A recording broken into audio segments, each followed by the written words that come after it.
इसलिए इतवार का कलाम बयान करूंगी।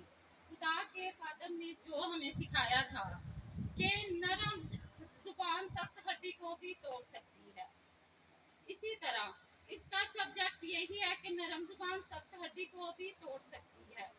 इसका रेफरेंस हमें बाइबल मुकद्दस में यूं मिलता है कि जब खुदावंद यीशु मसीह सलीब पर थे तो उसने कहा कि देख बाप, तू इनको माफ कर, क्योंकि ये नहीं जानते कि ये क्या करते हैं।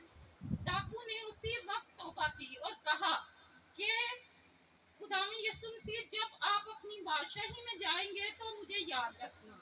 तो खुदावंद यीशु मसीह ने कहा कि तू आज ही मेरे साथ फिरदौस में होगा। इसी तरह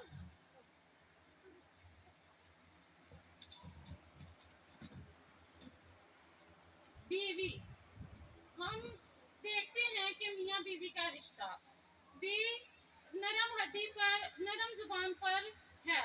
अगर बीवी अपने शौहर की रिस्पेक्ट नहीं करेगी तो हो सकता है कि उनकी लड़ाई झगड़े हो सकता है कि उनकी डिवोर्स हो जाए। इसी तरह शौहर अगर डिसरिस्पेक्ट करे, अपनी बीवी को डिसहार्ट करे और उसकी रिस्पेक्ट ना करे, उसको गलत लफ्जों से गुफ्तगू करे, तो हो सकता है कि वो उसको छोड़कर चली जाए। इसी तरह हर रिश्ता ही नरम जुबान पर है। अगर हम किसी की रिस्पेक्ट करेंगे तो कोई हमारी रिस्पेक्ट करेगा। इसी तरह अगर बहन भाई नरम जुबान में गुफ्तगू करे, या माँ बाप, या कोई भी रिश्ता है, दुनिया में रहते हुए हमें नरम जुबान यूज करनी चाहिए। इसका अजर हमें दुनिया में भी मिलेगा और आखिरत में भी मिलेगा। खुदावंद यीशु मसीह के नाम में आप सब बहन भाइयों को मेरी तरफ से सलाम। आमीन।